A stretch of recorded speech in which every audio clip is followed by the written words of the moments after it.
Alors, attends, voilà, il faut que j'inverse ma caméra. Voilà. Tu me vois? Oui, Je te c'est bon. vois. Alors, on se retrouve Oui, une effectivement. deuxième Une fois deuxième. pour continuer cette conversation qu'on a commencée de si tu veux la paix, mais Mhm. changer nos approches Tout à dessus. fait. Et donc cette fois, on a commencé à échanger un petit peu sur le thème de la colère. Mhm. Et moi, j'ai déjà publié un petit peu là-dessus. Il y a une approche spécifique de la colère dans la communication bienveillante, dont je pourrais peut-être reparler un peu après. Mhm. Mais est-ce que toi, tu pourrais nous parler un petit peu de ce que représente la colère dans l'approche de l'énergétique chinoise qui sous-tend les arts martiaux ou dans ton approche martiale?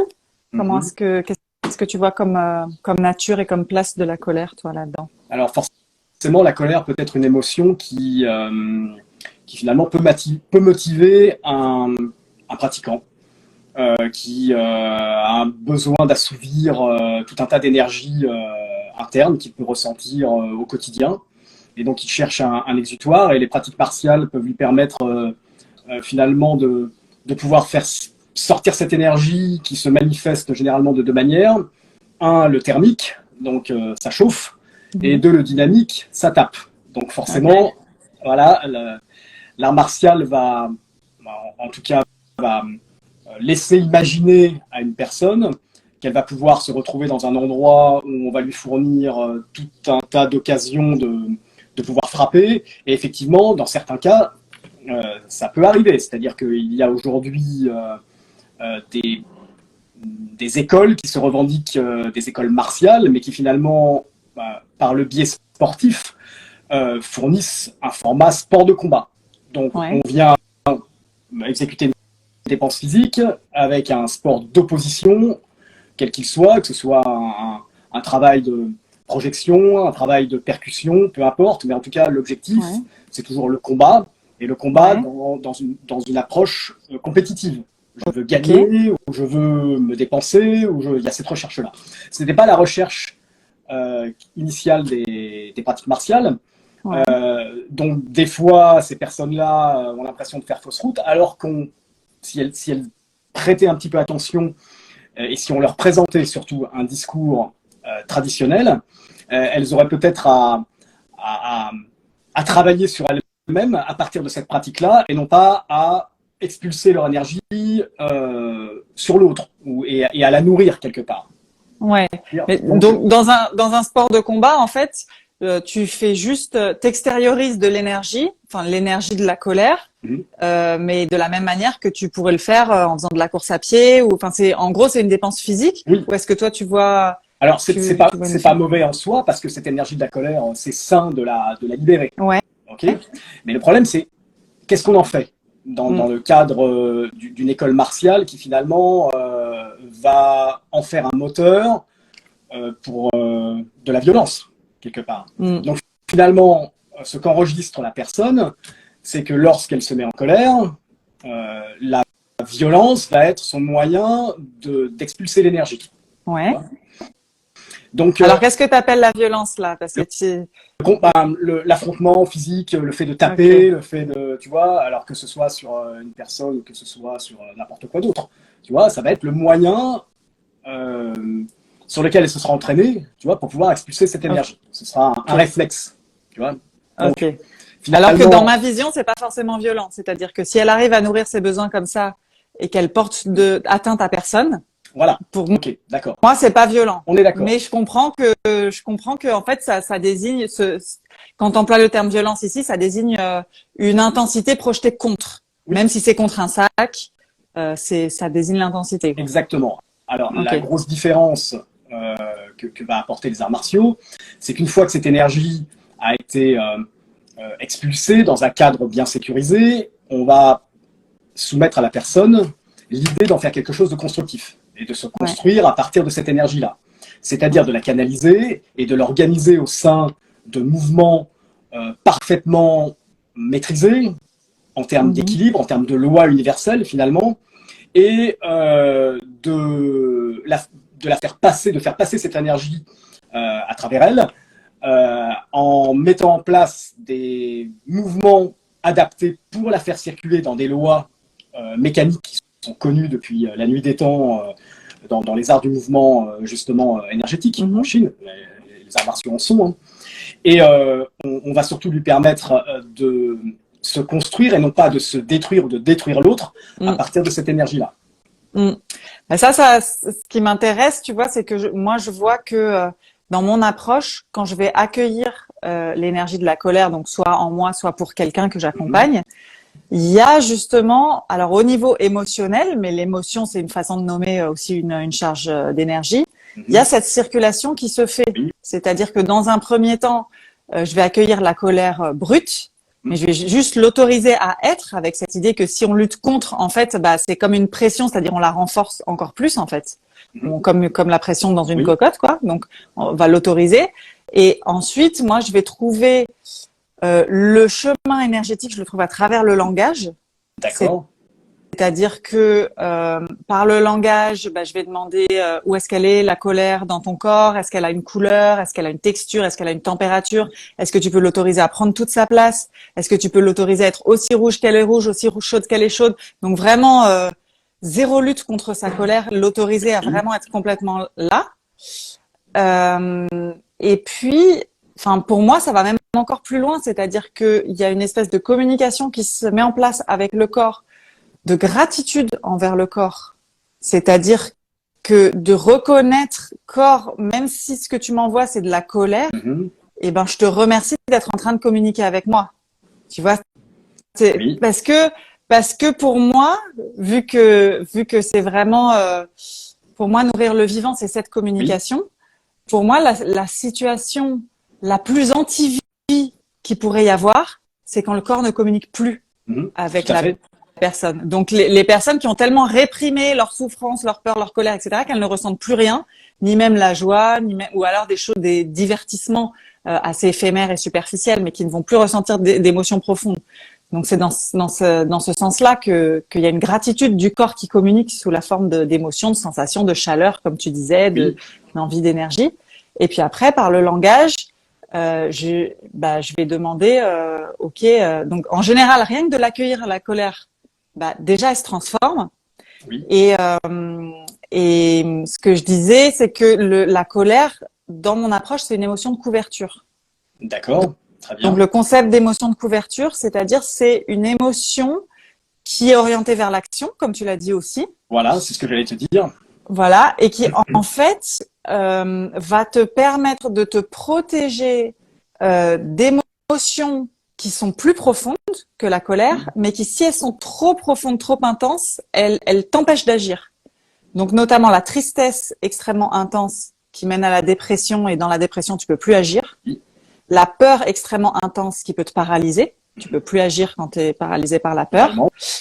Et la douleur morale, pareil, qui peut t'anéantir aussi complètement par rapport à tes espoirs d'action. Donc, elle te protège. Mais en fait, quand tu l'acceptes, quand tu acceptes qu'elle est là, elle peut montrer, et moi je le vois, mais je sais pas, 9 fois sur 10, quand il y a une colère, rien que quand on l'accepte, on le dit, bah, c'est ok, tu as le droit d'être là. Et plus que l'accepter, en fait, c'est vraiment empathiser avec, elle se transforme en autre chose. En général, de la tristesse, mais parfois de la peur, et elle se transforme en autre chose. Et là, on peut avoir le message et on va lui demander, ok, quel est ton message et de quoi tu veux prendre soin. Donc moi, tout ce chemin-là, je le fais par le langage. Et le martial, toi, en fait, voilà, toi, le tu martial, fais comment, alors lui, il va s'intéresser à l'acte. Ok. Et donc, il va partir du principe que c'est dans la vigilance par rapport à l'acte que nous allons porter qu'il va falloir agir. Donc, il va te donner l'occasion de pouvoir effectivement accepter toutes les émotions qui peuvent se manifester en toi, te donner le cadre qui va être l'endroit où tu vas avoir cette hygiène de pouvoir te servir de ces émotions au profit justement d'un acte qu'on va t'apprendre à maîtriser, de manière à ce que par la suite, à l'extérieur, tu sois capable d'avoir cette vigilance quant à la maîtrise de tes actes lorsque va monter, tu vois, l'émotion. Ok. Donc, Est-ce que tu as des exemples? Alors, je sais que là, par rapport au cadrage, on va pas forcément pouvoir voir tous tes mouvements, mais est-ce que c'est montrable des exemples de mouvements ou est-ce que c'est dans un état d'esprit Dès lors qu'un art martial, pardon, te donne une organisation qui est issue simplement d'une volonté d'exprimer le symbole yin-yang en mouvement. Il va te donner toute une organisation gestuelle qui sera complètement équilibrée sur des expressions diverses de ce que va être ton style martial. Il peut y avoir des expressions très dynamiques, tu vois, ou des expressions très, très raides du martial, ou des expressions très douces, très amples, peu importe. Je dirais que tu vas de toute manière, toi, choisir ce qui te semble être la meilleure méthode pour arriver à expulser toutes ces émotions-là. C'est la méthode qui va te faire vibrer. C'est quand tu vas la regarder, ça va te parler, tu vois. Tu vas voir le mouvement. Tu vas te dire, est-ce que j'ai besoin, moi, de mouvements qui soient rapides, qui soient, comment dire, déliés, ou au contraire, qui soient saccadés, tu vois, peu importe. Tu as des arts martiaux codifiés comme le karaté qui sont très externes à la manière de faire, donc c'est beaucoup de gestes de verrouillage, tu vois, et de sortie de force où tu peux exprimer en un geste déjà beaucoup de choses.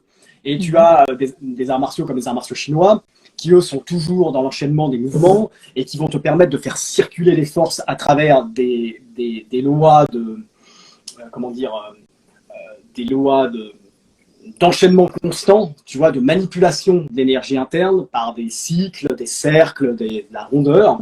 Et donc, je dirais que ce qui te parle le plus va t'ouvrir une voie, tu vas la choisir, et tu vas te servir de toute manière, quel que soit le style, de l'organisation équilibrée qui va te fournir pour être dans la maîtrise. Pour être dans la maîtrise et pour être dans la construction et donc dans la vigilance. Parce que dès lors que tu dois faire attention à l'organisation de ton geste, tu dois toujours avoir une certaine retenue et tu ne peux pas, surtout si tu es amené à travailler dans des applications, dans du combat, tu ne peux pas lâcher complètement tes gestes de manière désorientée et tu es toujours dans la vigilance des axes, dans la vigilance de la juste dose de force à donner, dans la vigilance de l'alliage de la souplesse et au contraire de la dureté, tu vois, et donc finalement tu es dans la maîtrise de l'acte par rapport à ce que tu veux exprimer, qui est une intention à l'intérieur.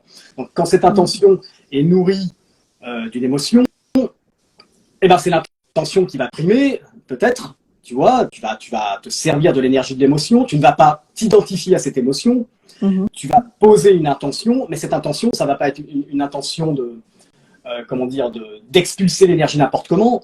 Ça va être de l'expulser avec un acte qui est maîtrisé totalement, mais qui est nourri de cette énergie-là pour véhiculer, ressortir dans la matière tout ce que tu veux justement nettoyer en toi. C'est une hygiène. Oui. Alors en fait, en gros, ça donne une structure, et dans cette structure, elle contient en fait l'énergie de la colère. Elle la canalise. Ce cadre, elle la canalise, ok. Ouais. Elle ne la contient pas, elle ne l'étouffe pas, tu vois, au contraire, elle la canalise, elle lui donne les meilleurs moyens de s'exprimer à travers le corps pour que ça ne soit pas destructeur. Parce que, forcément, aussi, tu as déjà vu, quelqu'un qui est en colère, qui d'un coup va taper sur n'importe quoi, n'importe comment, généralement, il se fait plus mal qu'autre chose, tu vois, déjà, ou alors il détruit quelqu'un ou quelque chose, et c'est justement à ça qu'on ne peut pas arriver. Tu sais, ceux qui transmettaient les arts martiaux avaient un grand devoir d'apporter finalement, de former des êtres qui allaient contribuer au bien de l'humanité. Et forcément, le premier travail qu'on faisait, c'était justement sur la maîtrise de l'acte par rapport à l'émotion. Donc il y avait à la fois ce travail quotidien d'épuration, tu vois, de toutes ces énergies issues des désirs, des sentiments, des pensées qui étaient faits. Et tu avais ensuite l'organisation complète de l'être autour d'actes qui étaient les gestes martiaux, qui étaient construits en termes de lois universelles, en termes d'équilibre, en termes de constitution logique d'un corps complètement maîtrisé. Et est-ce que toi, tu as à l'esprit euh, un exemple particulier d'avoir vu cette transformation, puisque là vraiment on cherche le fait de connaître sa colère qui va servir la paix.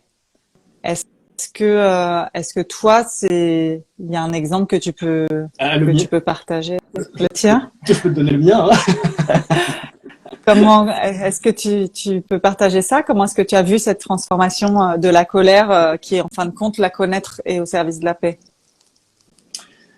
Alors je dirais que j'ai longtemps été nourri par la colère, par le besoin de justice à travers ma pratique, par tout un tas d'idéaux qui m'amenaient à réagir souvent violemment face au monde que je voyais à l'extérieur. Les arts martiaux m'ont appris à regarder les choses différemment, à me rendre responsable de ce que je pouvais vivre, voilà. Et surtout à me détacher de tous ces états intérieurs, à ne pas les reconnaître comme étant moi-même, mais à les reconnaître justement comme étant des énergies dont on pouvait employer la force pour nourrir des choses constructives. Donc ça a d'abord été un changement de point de vue, si tu veux. Ça a été le départ, parce que tant que tu n'as pas ce changement de point de vue, les gestes martiaux sont des gestes pour faire mal, tu vois, pour être violent, pour pouvoir se battre, tu vois, on est dans une démarche d'être capable de s'opposer quelque part à ce qu'on ne reconnaît pas, tu vois. Et qu'est-ce qui t'a permis ce changement de point de vue? L'étude de la philosophie des arts martiaux traditionnels. Ok. Parce qu'on ne l'étudie plus aujourd'hui, malheureusement. Hein, on n'étudie plus ce qui a été à l'origine de la formation des arts martiaux. Et ce qui est à l'origine de la formation des arts martiaux, ce n'est absolument pas le besoin de détruire l'autre, que ce soit dans les armées ou quoi. Non, non. À l'origine, ce sont des courants de pensée, des sagesses asiatiques, comme le bouddhisme ou le taoïsme, et le confucianisme.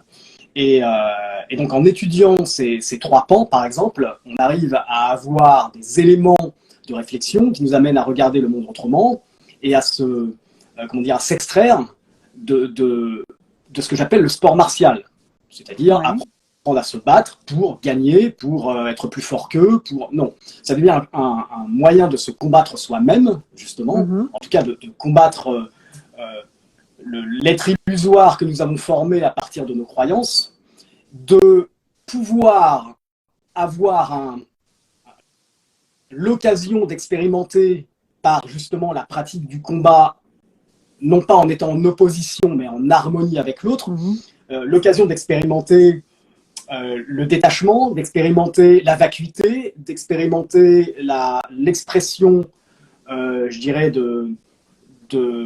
d'un jeu de force qui ne va pas être un jeu de position, mais au contraire un jeu d'harmonie, et de commencer justement à poser des actes sur ce changement de point de vue, parce que si tu n'as pas un creuset, tu vois, c'est-à-dire un moyen de travailler tout ça, de t'entraîner et finalement de poser des actes en accord avec ça, c'est difficile ensuite de le faire dans la vie quotidienne. Parce que tu seras toujours détaché de ton système de pensée, parce que tu ne pourras pas le mettre en action. Or, là, le martial te permet de le mettre en action directement. Il te propose un échange martial. Il te propose d'abord de travailler sur toi, de travailler justement à maîtriser toutes ces énergies, à organiser ton corps et à poser des gestes corrects qui vont pouvoir être ensuite accordés sur les gestes de quelqu'un qui aura fait le même travail en face de toi. Et il pourra y avoir à ce moment-là un échange, il pourra y avoir un travail commun, de manière à l'intérieur de cette volonté d'être en harmonie dans la pire des relations qu'il puisse y avoir entre deux êtres humains, c'est-à-dire le conflit physique, tu vois, d'avoir cet inversement je dirais, de l'instinct, d'être en opposition, et d'avoir cette volonté, au contraire, de construire un échange harmonieux, malgré le fait que c'est un combat. Ça transforme complètement ton approche entre guillemets, de l'adversité. Tu vois, et même face à la vie, face aux épreuves de la vie, tu ne vas plus te heurter, ça va absolument plus être la philosophie de je ne dois pas, je dois résister à tout, je ne dois pas casser, je suis le guerrier fort qui reste. Non, je suis celui qui est souple, qui justement met en place ses facultés d'adaptation, qui va chercher à reconnaître les forces, celles qu'il y a en face et les miennes, et à faire en sorte qu'on puisse trouver un échange constamment fluide. Tu vois. Et finalement, le but n'est plus de détruire l'autre, le but c'est de s'enrichir soi-même et d'arriver à la paix, tu vois, dans le combat. Ouais, c'est un grand chemin quand même à la base avec la colère.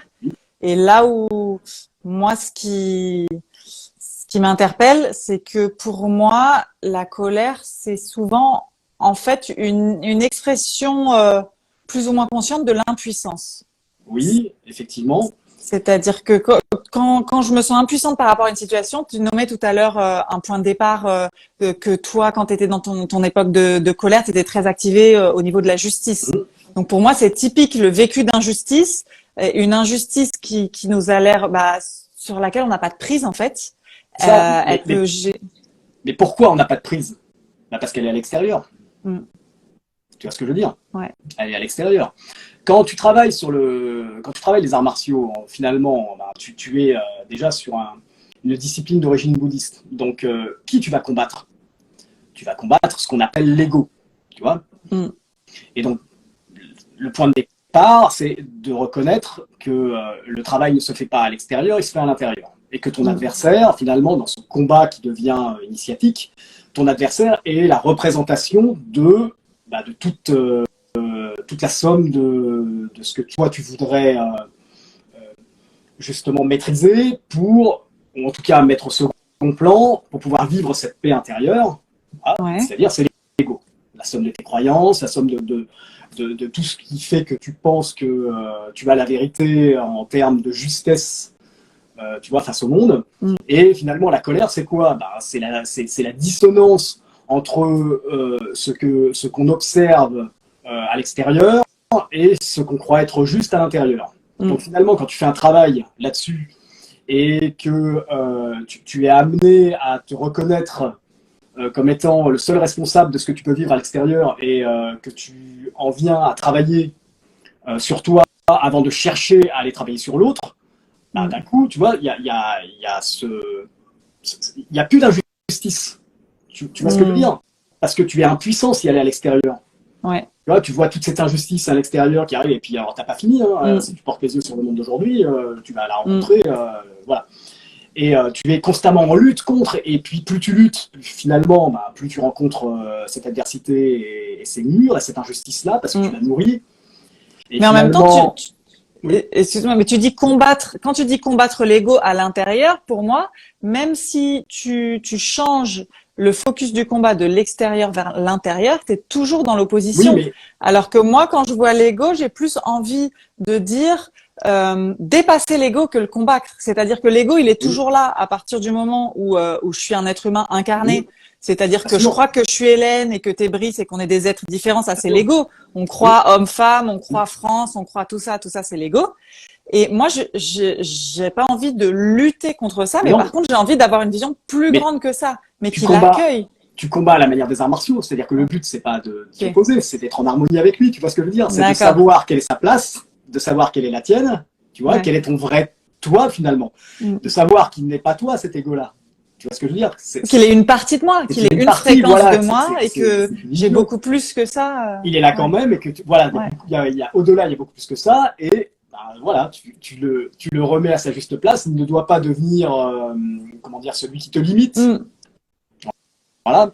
Donc, il va falloir entrer en harmonie avec lui et surtout pas rentrer en résistance parce que tu ne gagneras pas. C'est pas possible. Donc la colère, est-ce que on pourrait dire que la colère, en fait, elle vient de cet ego puisqu'elle vient de cette croyance de séparation? C'est ça, elle prend source dans les croyances, de toute manière. Hein, elle va prendre source là où toi, tu as d'un coup un jugement sur ce qui doit être. Et là, ce que tu rencontres est dissonant par rapport à ça. Donc, elle va naître ici. Et forcément, ensuite, il va y avoir toute la manifestation qui va en découler. Mais c'est d'abord dans ta vision du monde et de toi-même que tu vas pouvoir peut-être faire un premier travail, bien que l'énergie qui se manifeste, elle a envie de sortir à l'extérieur. Donc il va falloir aussi trouver quelque chose, tu vois, pour expulser cette énergie. Et c'est là que le martial est important, parce que finalement, même si tu as ce travail intérieur qui se met en place, il ne peut se mettre en place que dans l'état de calme. Parce que sur le moment, quand l'énergie vient, il faut tout juste qu'elle sorte.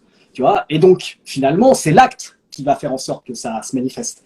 Et si tu n'as pas une maîtrise sur l'acte ou sur le langage, parce que c'est quand même un acte que tu poses par le langage, si tu n'as pas cet entraînement de maîtrise, tu auras beau te dire que oui, effectivement, tu as travaillé à l'intérieur de toi, sur le moment, tu as tout juste envie de tout casser, tu vois, et il faut que ça sorte.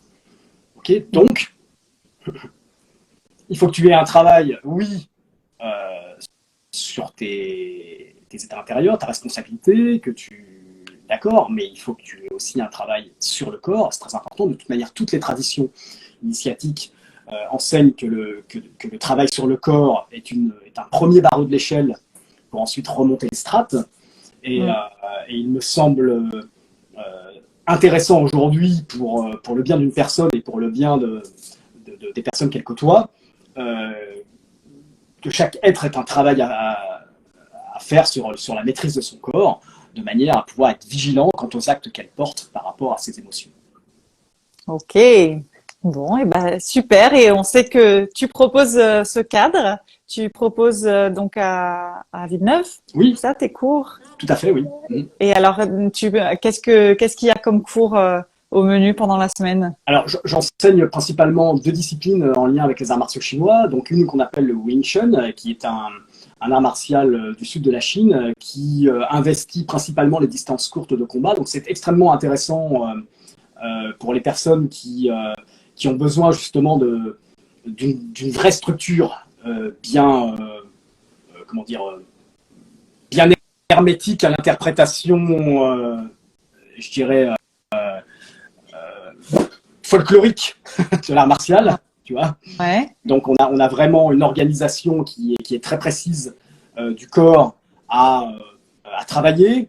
Elle va permettre de construire l'être selon des lois qu'on a malheureusement oubliées aujourd'hui, pour justement canaliser l'énergie qui se loge principalement dans le bas du ventre, tu vois. Donc ça lui apprendra à faire descendre toutes les énergies qui se stockent justement dans la poitrine, à les placer dans le centre le centre énergétique qui correspond à l'expression de la création, et de faire circuler ces énergies-là de manière très dynamique, dans des gestes très courts, à courte distance, pour pouvoir l'expulser. Et le Wing Chun t'invite à expérimenter très profondément la culture du moment présent, parce que tout va tellement vite et tout est tellement comment dire, fait l'expérience. Fluide, voilà, c'est ça.